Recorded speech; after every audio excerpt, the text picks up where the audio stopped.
today is about how to get what you really want out of your life on a consistent basis. Now, in order to get what you really want, you got to know what it is, which for most people is a unique concept.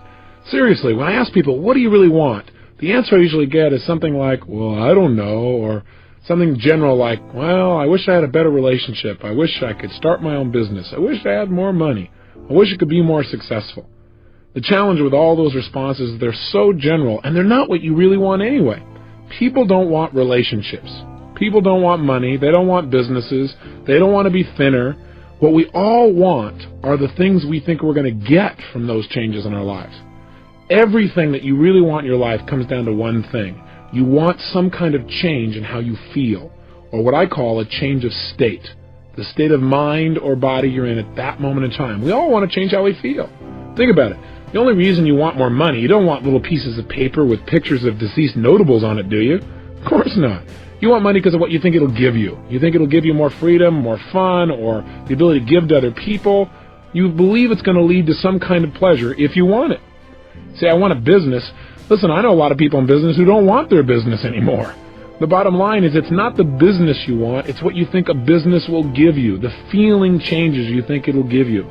Somebody says, I want to get married. They want to get married because of what they think that will give them. Or I want a relationship. They think it's going to give them a certain kind of feeling. That's what drives all of our behaviors. Challenge me on this. See if you can find an exception. Is there anything in your life that you really, really want that the reason you want it doesn't come down to eventually some feeling you're going to get if this thing happens in your life? I'll tell you over and over again, no matter what exception someone has tried to find, if I keep asking them, well, why do you want that? But why do you want that? But why do you want that? Eventually they get to a point where they go, well, because it makes me feel good. And so that's what we really want. We want to feel good. We want to have those special feelings inside. In other words, we just want to be able to manage our emotions, manage our states, and create what we really want emotionally in our lives. Everything we do, we've already said, is to create pleasure. That's an emotion. And to avoid pain. That's an emotion too. And if we want to change our behavior, the quickest way to do that is change how we feel. I mean, think about it. Haven't you had a situation in your life where you did something, and after you did it, you said to yourself, I can't believe I said that. I can't believe I did that. That was so stupid. Have you ever had a situation like that? I mean, an area you're normally pretty smart in. You just did something really dumb. I know I have plenty of times. Haven't you also had the opposite experience, though? Where you were on a roll, where things were just flowing, where it was like you were unstoppable, and you don't even know how you were doing it. You were just like flowing, where after you did it, somebody said, you do that? And you went, yeah, that was me. Right? And you don't know how you pulled it off. You were rather proud of it, though. Haven't you had those kind of times where you're just on a roll? So I got a question for you. What's the difference in your behavior? Why is it in one situation you perform brilliantly, in another situation you perform, how should we say, brutally?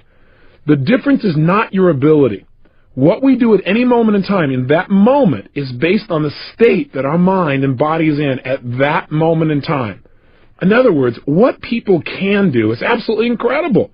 What they will do is usually disappointing. And the difference is not their capability, but rather what state are they in right now.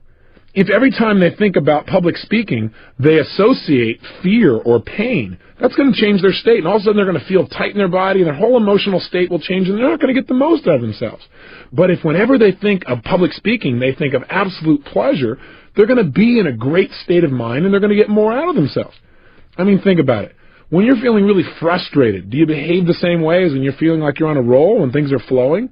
Obviously not. You have the same ability, but things act and behave differently coming out of you. You speak differently, you communicate differently, everything changes. I'll give you another example. Have you ever forgotten something simple like your own home telephone number or address or how to spell the word the? Ever had one of those enlightening experiences? Now, you know how to spell the word the. How come you couldn't remember? The answer is because you're in what I call a stupid state, right? You were in a state of mind where your brain wasn't able to get a hold of the answers. The answers are there, but you couldn't get there. So I believe one of the most important things, probably the most important thing that you and I can do in our lives to create the power and joy and passion that we really want is to learn to manage our own states of mind. In fact, think of the cost of not managing them. If you don't manage your emotional state, it'll cost you virtually everything you want in your life. Friends, family, success, and just the joy that every one of us wants to experience on a daily basis. Hey, let me ask you a question. Is what happens in your life the thing that determines how you feel at any moment in time? Yes or no? In other words, It doesn't matter whether or not, for example, the economy is doing really strong as to whether or not you feel good. Most people say no. Some people say, well, you bet. Does it matter how your relationships are going? Does that determine how you feel? Is how you feel determined by the weather, by how much sun or rain there is? Is it determined by how other people treat you? I'm here to tell you the answer to that is no. I'm not saying that it doesn't complement or support you feeling one way or another. I'm saying how you feel at any moment in time is purely designed and the result of how you are directing your own mind and body at that moment. What I'm saying to you is no matter what is happening in your life, you are in control of your own states. And once you understand that, number one, and number two, you use that ability, you now have control over your life at a whole new level. And you have more fun and joy and passion than you ever dreamed of once you take that responsibility and take that control. Now, for some people, when they say, well, that seems like a heavy responsibility, well, look at the opposite. What's the price of not managing your states? Well, I'll ask you a question. What does John Belushi, Elvis Presley, Freddie Prinze, Jimi Hendrix, Janis Joplin, and Marilyn Monroe, what do they all have in common? They're all people that never learned how to manage their state, that's what. They all were people that had every reason in the world to be happy by anybody else's standards, but who destroyed themselves, literally killed themselves in the end. I mean, Belushi's one of my favorite examples. Why? Because I liked this guy. Didn't you? Wasn't this a fun guy? I mean, if you were to think of somebody, didn't you feel like this guy that you could connect with? I don't know about you, but I really enjoyed him. And millions of other people did as well. He had what most people would think would make them happy. He had all these people that loved him, appreciated his work. He got to be creative. He was in movies. He was in television. He was on Broadway. I mean, here was a guy that was spontaneous. He had a great family that totally loved him. He had all the money and fame that most people think that they could possibly want or need, and yet he's not here. How come? He's dead. Why? Not because of old age, you'll recall, but because this man did not know how to control his own emotions within himself, and he tried to change the way he was feeling by using drugs. He used drugs as a way to change his state, and he's no longer here, and neither of the other people I mentioned on this list. Think about it. There's a major price in now managing your state, and in managing your state, there's major rewards. Now let's contrast Belushi with a friend of mine. His name is W. Mitchell, one of the people in the world that I not only love most, but also have the most respect for. W. Mitchell's a unique guy. 15 years ago, he had a unique experience, one that most people would never forget. He was driving his motorcycle 65 miles an hour down a freeway when something caught his attention. When he looked over while he continued to drive forward, he got fixed on something. I don't know if you've ever done that. He got stuck there a little too long. Well, when he looked up, he was traveling 65 miles an hour right into the back of a Mack truck that had stopped in front of him. In a last-minute, split-second decision to try and save his own life, he slammed himself on the ground, and he slid 65 miles an hour underneath this truck across the pavement. Then the worst thing happened. The gas cap popped off. Fuel spilled out all over the place, and then from the friction, exploded and ignited. 3/4 of his skin was burned off. His entire face was mutilated. His fingers burned all the way down to the knuckles. He woke up 2 weeks later in a hospital bed in searing pain, fearing to even breathe. Now, for most people at this point, they'd say, hey, I'm out of here. Why stick around in this body? I'd rather just die. But not only did he not die, but he's become an example of true possibility for people all over the country. I mean, this gentleman could not even take drugs because his body was in such bad shape, but when people met him, they thought he must be on drugs because he seemed so up. You know, they go in and talk to him, they feel bad, and he goes, hey, it's over, we just got to move on. His mother said, well, you just must not realize how bad it is. Well, the reality is, he just made a decision. He decided that he was going to manage his state. Why? Because he saw the alternative as much more painful. He said, look, I got one of two choices. I can feel bad emotionally about everything I've lost and just make my total life a mess emotionally and have more pain to add to my physical pain, or I can focus on what I'm going to do, which means I can at least focus on something that could bring me some pleasure and get rid of my focus on the physical pain. And that's what he did. His life has become such an example because he kept managing his emotions. Now, not only did he do that, but within 3 years, he managed himself so well that he got back into business, even though he didn't look too terribly attractive. But he ended up going into business and becoming extremely successful. The new company he developed after his accident became the #1 employer of its type in the state of Vermont. He became a millionaire. He even learned to fly airplanes. Now, that's not the end of the story. About 8 years later, he's flying his airplane with 3 other friends in Colorado, and he made himself a rather big mistake. He didn't go through his checklist, and he didn't notice that there was frost that had developed on the wing, and when he took off, he crashed. 3 people walked away. He was not one of them. He was paralyzed from the waist down for life. So they cut off his toes since he didn't need them anymore and sewed them on his hands so he'd have something to be able to grasp things with. He's stuck in a wheelchair now for life. Of course, he doesn't look at as stuck in a wheelchair. In fact, you say at this point he must have given up, right? No. Even after his wife left him, she said, look, I don't want to be around a fried cripple. Even after all that, he still didn't give up. He turned around, and the city he was living in Colorado had some major problems. He decided to become the mayor of that town. After that, he decided to run for lieutenant governor of the state of Colorado. He placed 3rd in a group of 6, and he ran on the issues, not on a sympathy vote. And he campaigned door to door. Now remember, this guy didn't look too terribly good. In fact, he used to wear a button that said, "Send me to the governor's mansion, and I won't just be another pretty face." Kind of a nice way to interrupt people's patterns and make them associate something new to you. Now, he didn't win the lieutenant governor's place. He still didn't give up. He now has his own radio show in Colorado, and he has found the woman of his dreams and remarried. So I've got to tell you that if you start to tell me, well, gosh, Tony, I got all these problems, it's hard to manage my state, just think about W. Mitchell. When I look at somebody like Belushi and see all that he had, and I look at somebody like Mitchell, who seems to have all these challenges but is so happy, so successful, such a sense of possibility, it becomes clear to me that I have no excuse to ever not manage my state on a consistent basis. No matter how big the problems may seem, you're much better than anybody like that might ever hope to be. So how do we manage our states? Well, one, remember, I believe virtually everything in life comes down to why to first, then how to. I believe if you want to succeed, you got to have 80% of success is figuring out why to succeed, why to manage your state, for example. 20% is how. Here's the how, and let's do it quickly, and let's just get right to doing it and doing some exercises. There are 2 primary ways to control your state of mind and body. They are, number 1, controlling the way you use your physical body, what we call your physiology, and number 2, controlling your mental focus. That is what you pay attention to, what you think about, what you picture, what you say to yourself. Today we're going to focus on how to use our physical bodies to create the emotions that we want at any moment in time. And then on your next tape, we're going to work on how to control our focus, how to control the mental imagery and pictures and things that we think about in a way that immediately changes our state as well. Let's start and focus again today on physical movement. Now I want you to think about something here. In order to feel anything in your life, you feel it through your nervous system, through your physical body. Now if I told you I know someone who is totally depressed, I bet you could tell me about the way they move or even their posture, and you would probably have an accurate representation. In other words, if I told you about someone I know that's totally depressed, and let's say they're outside your door right now, and I said to you, for $100,000, describe for me, what is this person like? What's their posture like, for example? What would you say? Most people will say, slumped over. Where's this person's head? Most people will say, down. Where are their eyes? Again, most people will say, down. Where is this person's breathing? Is it full or shallow? Again, most people say shallow. And where is this person's facial expressions? Are their muscles in their face pulled up and tight, or are they down and slack? Again, most people say slack. How did you match up with these descriptions?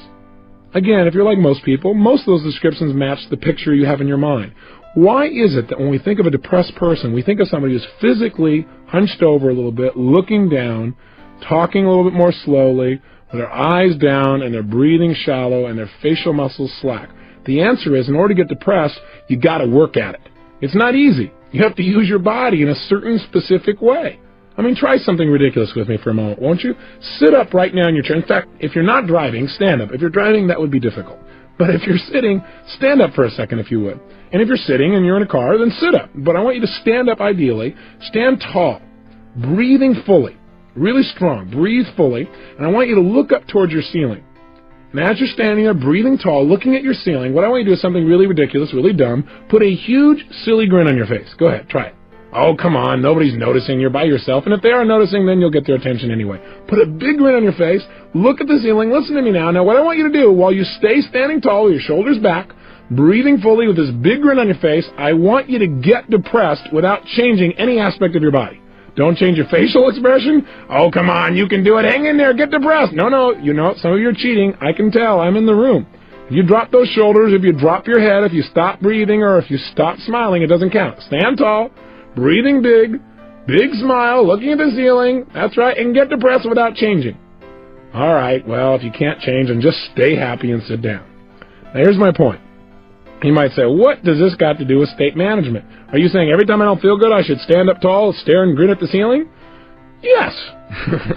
No, there are many ways to do this, but this is one. My point is this. How come when you stand tall and you breathe and you have this big grin on your face, how come you don't feel depressed? The answer is because it's pretty difficult because you're sending a totally different message to your brain. See, the way we move our facial muscles, the way we gesture, the way we physically walk, the pace at which we talk, all of these things determine how we feel in any given moment. If you don't like the way you're feeling, rather than trying to pump yourself up intellectually going, oh, I feel good, I feel good, I feel good, or doing a bunch of affirmations where I feel good, I feel good, I feel good, I feel good, and your brain goes, BS. That's not enough.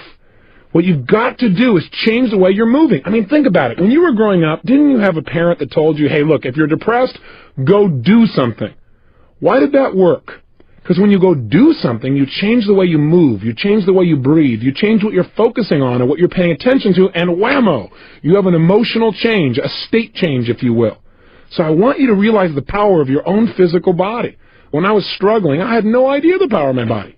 I was at the effect. But you know what? I still use these tools. I just used them in the wrong way. Hey, listen, you already know the power of your body. When you don't like the way you feel, what do you usually do? I'll tell you what most Americans do.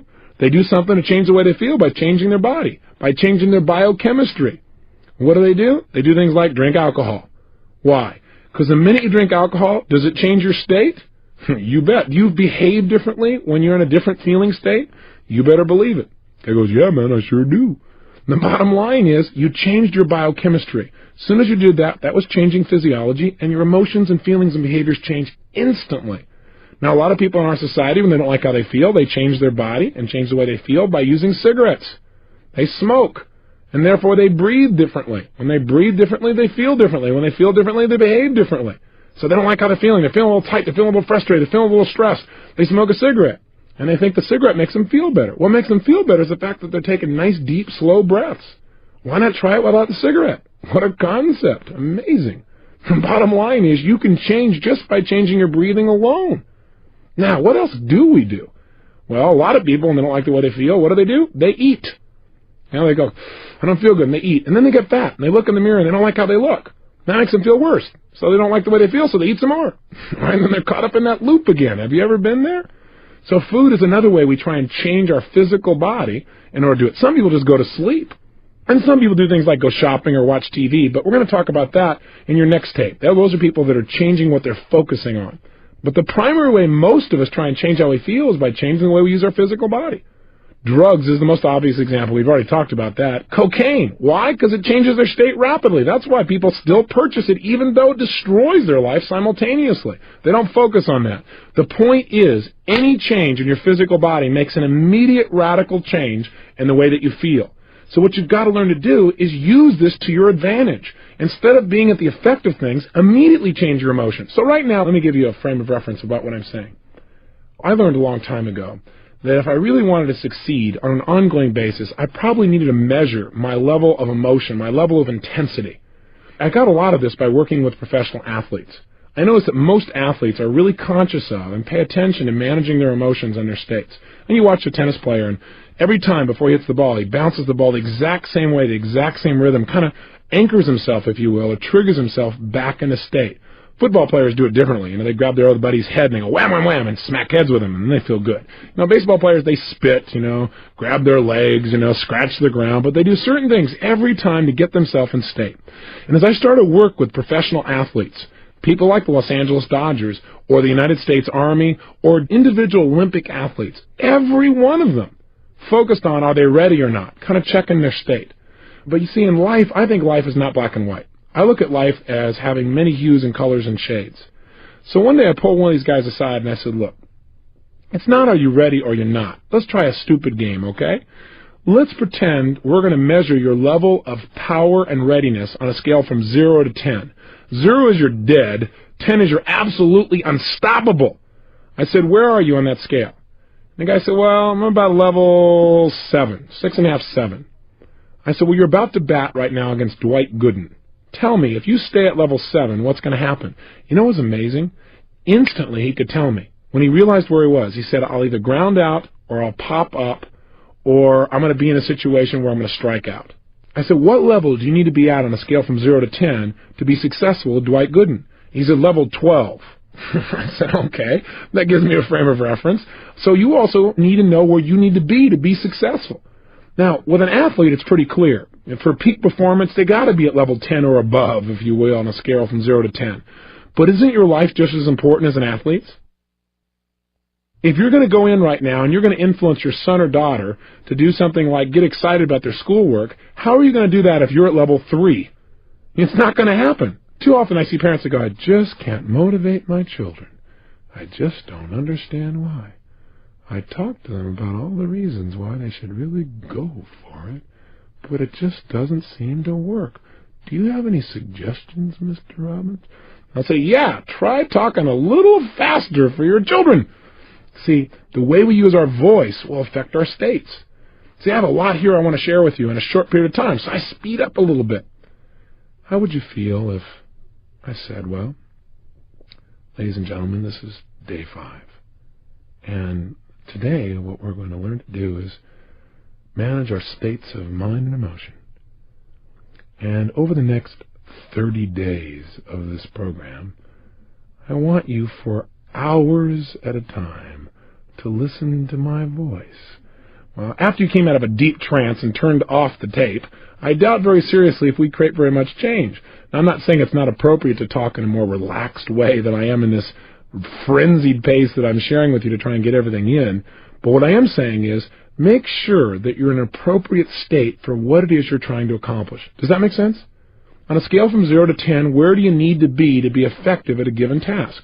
If you want somebody to feel loved by you, you probably don't want to go level 10. Go, I love you, I love you, I love you, okay! That probably won't work either. So everything is context related.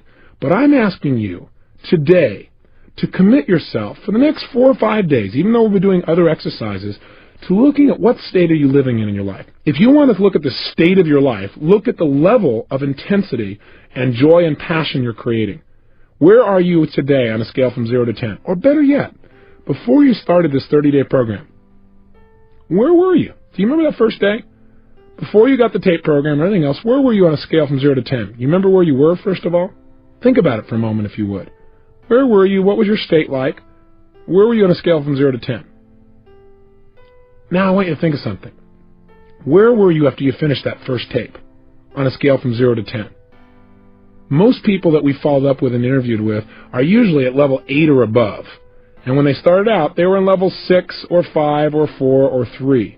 And so what I want you to do is do it without me. You don't need me to change your state. You need you. You need to move your body differently, and you need to pay attention to where you are. Use the state that's most appropriate for where you need to be for the given situation. So let me give you, first of all, some specifics about how you could change your body. I've mentioned a lot of them, but let's be really precise. The number one way that you can change the way you feel at any moment in time is to change the way you move. The reason is this. In fact, you might want to remember this phrase. Emotion is created by motion. The way you move your physical body is the fastest way of changing your emotions. So, for example, if I'm not feeling passionate and I want to, instead of pumping myself up, all I have to do is clap my hands or move my hands rapidly. I make a rapid gesture. Not a little minor one where I just push my hands out a little bit and then bring it back at a slow pace, but I mean speed, acceleration, if you will. If you speed up the quality of your movements, you will instantly change your emotional state and your intensity. So try it right now. Even while you're listening to me, here's what I want you to do. Take your hands and put them together so that you're touching them almost like in a praying motion. And what I want you to do when I say now is, at the pace I say, I want you to pull them apart and just gradually pull them out to your sides at the pace that I count, like 1, 2, 3, 4. Okay? And by the time I hit 4, you should be level with your shoulders. Okay? Let's try it. Your hands are together. And just notice what happens to how you feel. Ready? 1, 2, 3, 4. Okay, bring your hands back together. 1, 2, 3, 4. Again, 1, 2, 3, 4. Again, 1, 2, 3, 4. This is known as a state of absolute boredom. Right. So let's try something new. Let's try moving more rapidly. This time, instead of 1, 2, 3, 4, when I say now, I want you to pull your hands apart and don't limit them to the length of your shoulders. I want you to literally pull them apart and pull them out as far as you can, like extending your entire wingspan. Now be careful on this. Look around you before you do this to make sure you don't hit anything. And let's have some fun. Do something silly. I know it seems ridiculous, but just try it. Now if you're driving, this is not useful. Keep one hand at least on the wheel and try it with the other one. Okay, here we go. Your hands are together, and when I say now, I want you to literally bring them out, explode them out to your sides, and extend your fingers and everything out as far as it can go. In other words, you're going to take your hands and make them go as fast as they can apart all the way out, and extend them. Ready? 1, 2, 3, go! And just feel that. And bring your hands together again, into a clap. Okay, and then do it again, out as fast as you can, go. As fast as you can. Bring them in, and again, out as fast as you can. Again, in. Again, out fast. Now, if you do this about 10 times, you will feel what we call a state change. Do you feel it now? Now, I know this may sound weird and bizarre. You're going, okay, Tony, what am I supposed to do? Crimp this wingspan every time I need to change state? No, what I'm saying is you must learn to develop what I call power moves. What a power move is to me is finding a certain type of gesture, or a couple of them, that no matter how bad I was feeling, or frustrated, or tired, or whatever the case may be, that I can make this movement and instantly I feel strong. Instantly I feel resourceful. Instantly I feel like I could turn things around. You need to develop what those are. And you already have them, because you've had times in your life when you felt great. How were you moving at that time? That's the first clue. In fact, what I often do with people is get them to stand up and walk around the room and notice how would they walk if they felt totally successful. I mean unstoppable. Try it right now. Oh, you're going, well, I'm in the car. Great. If you're in the car, then you can try this later on. But if you're actually listening to me and you're not in the car, stand up right now and try something. Come on. Don't just listen to me. Stand up. Come on. I'm watching you. I'm there. You got to know this. And what I want you to do is stand up and walk around the room. And what I want you to do is, first of all, walk the way you normally walk. Just, walk around in a circle or walk straight back and forth. Notice how that feels. Come on, you can do it. There you go. Now, what I want you to do now is make a state change. And I want you to, if you would, imagine that you feel absolutely strong and unstoppable. I mean, in your power. And what I want you to do is just walk around the room as if you felt unstoppable and powerful. And move your body the way you would be if you were unstoppable and powerful. Go ahead and try it right now. Go ahead, walk around the room and actually strut the way you would strut if you felt unstoppable and powerful. Make a gesture or two the way you would if you felt unstoppable. And then try to go back to the opposite again. Go to feeling not confident, not sure, and walk around the room not sure about whether you can succeed, making gestures like you're not sure. Feel the difference in your body. I want you to get an example of that. Then back to confident again. Make it strong. They say, what if I'm listening in the car? Well, if you're listening in the car, all I want you to do is sit right now, or even if you're sitting down, come back with me right now and sit down. What I want you to do is just notice how you can change your state from being bored and tired to feeling energized just by changing your body. So try this. First of all, sit the way you'd be sitting right now if you had 5 times more energy than any other time you can remember. Come on, go for it. Don't just listen. If you're just going to listen to this tape and not follow through, turn it off. But if you're going to go for it and make changes, then play with me, okay? Sit up in your chair right now. Come on, sit up the way you'd be sitting if you had 5 times more energy than any other time. Breathe right now the way you'd be breathing if you felt strong and excited and energized. Put a facial expression on your face right now like you'd have if you felt totally passionate and excited. No, it doesn't look like this. Come on, put a big grin on your face or a big feeling of energy. There you go, good. And make sure you gesture that way. Notice how this feels. Now, if you don't feel any change, it's because you've not made a radical enough body change. That is, change your body really major. Create more tension, more excitement, whatever it takes. Now, go from this state to being in a state of boredom. Go ahead. Sit the way you're sitting if you're bored and tired. That's it. Just notice how that feels. Go ahead. Really bored and tired. You know. And as you're sitting there bored and tired, I got a question for you. Did you change your body to do it? You bet you did. What did you change to get bored and tired? Well, did you notice anything happen to your head? Did it go down? Did you relax any of the muscles? What happened to your breathing? Did it change? How about your facial expression? Does your muscles go slumping or slack? Now try this. Get back to energize as fast as you can. Oh, come on. Play with me. What I want you to do just for a moment is to practice snapping yourself from being in a state of being bored and tired into a state of energy. It's going to be very valuable for you. Let's try it. Back into an energized state. Come on, as energized as you can get. Come on, sit up in your chair, breathing with some energy, feeling strong. Come on, even more energized than before. Now go to bored and tired, Back to energized. Come on, as fast as you can. Snap yourself. I know this looks weird if you're driving in your car and somebody's looking in the other window, but hey, it'll make their day. You'll change their state. Come on, if somebody else in the family's watching, they don't have to know what's going on. Just go for it. Here we go. Total energy. Lots of energy and excitement. Feel it in your body. Move your body. Sit the way you're sitting. If you have even more energy. Bored and tired. Energize as fast as you can. Come on, snap back in that state. Bored and tired. Energize faster again. Come on, even more, even more, even more. Bored and tired. Energize back in that state again. Feel it and just stay there. Stay in an energized state. Now, you might say, well, this sounds weird. Let me ask you a question. How valuable is it for you to be able to go in life, in business, in your job, in your personal relationships, from being bored and tired and wiped out to being in a peak state? How important would that be to increasing the quality of your life, say on a scale from 0 to 10? I'll tell you, I think it's a level 9 or 10 or above. And I think you probably would too. So developing new ways, new habits of moving your body is the single most powerful way to change state. Here's another quick way. Change your breathing. As I said earlier, one of the reasons people smoke cigarettes is because in order to smoke a cigarette, you change your breathing pattern rather radically. When people eat food, oftentimes they feel better afterwards because they fill their stomach up, and it changes the way they feel and the way they breathe. With all that food in there, things slow down. They feel less stressed. Almost every yogic practice that I've ever studied or noticed teaches some kind of breathing pattern as part of how to change your emotions and the way you can grow spiritually, if you will. So changing your breath, try different breaths, breathing faster, breathing slower, and discover what breathing patterns work best for you to create the changes that you want. Thirdly, learn to manipulate your face.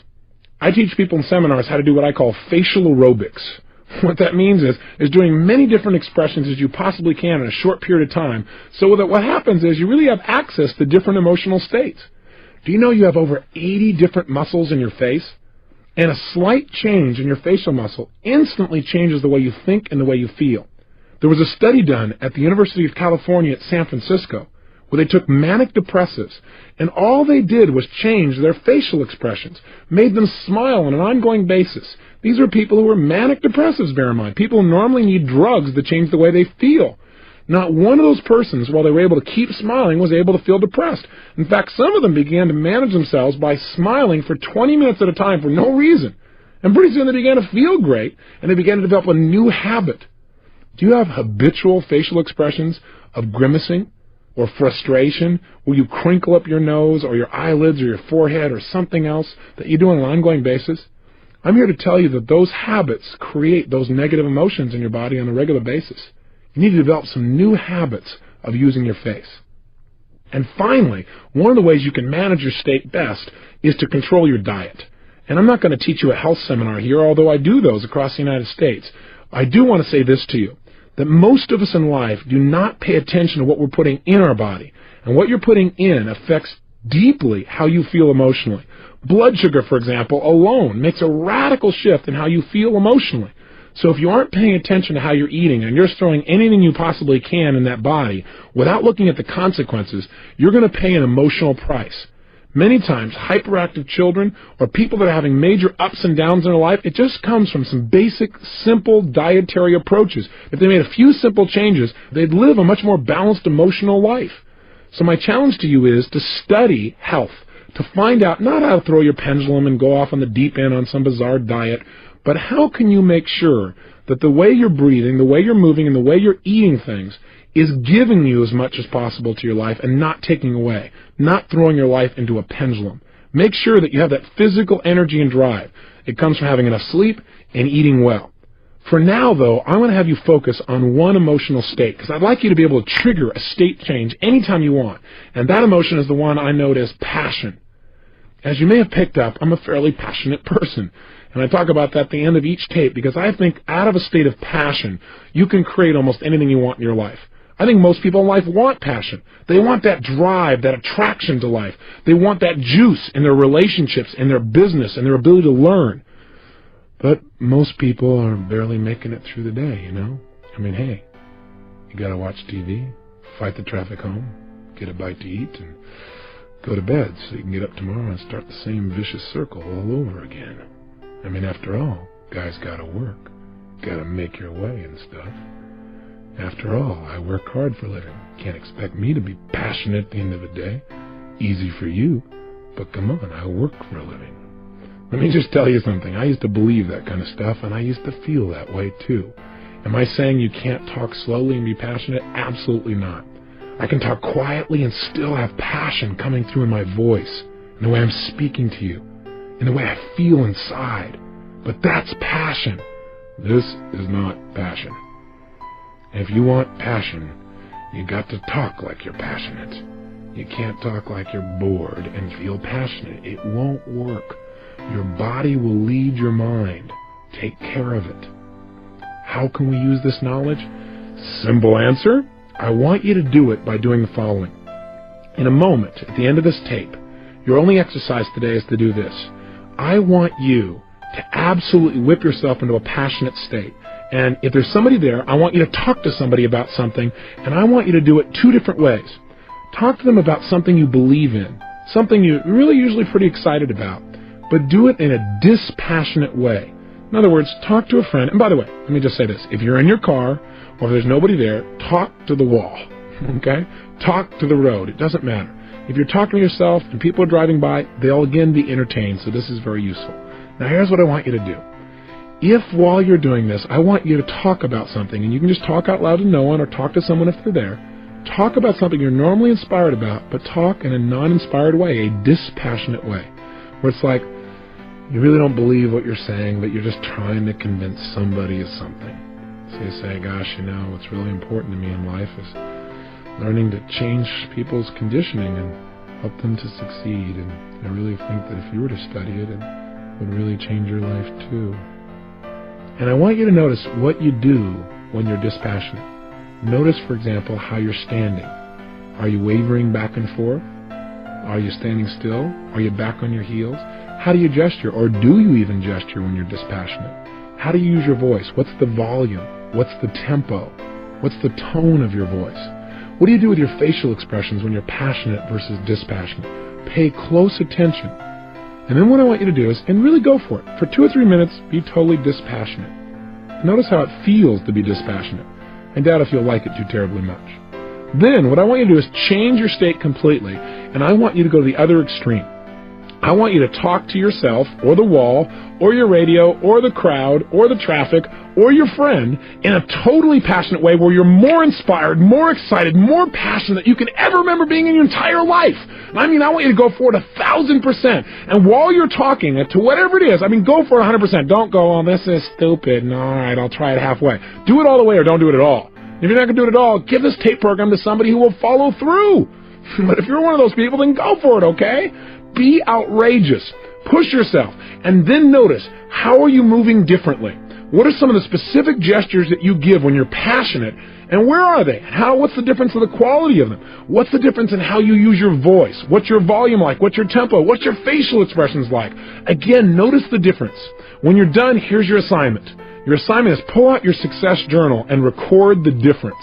In other words, what I want you to do is leave this session today having knowledge of the buttons in your brain. In other words, if I notice that if I take my right hand and I actually snap it out in front of me very, very fast, that when I'm passionate, I tend to do that making a point. And when I'm dispassionate, my hands are below my waist or just kind of hanging out there.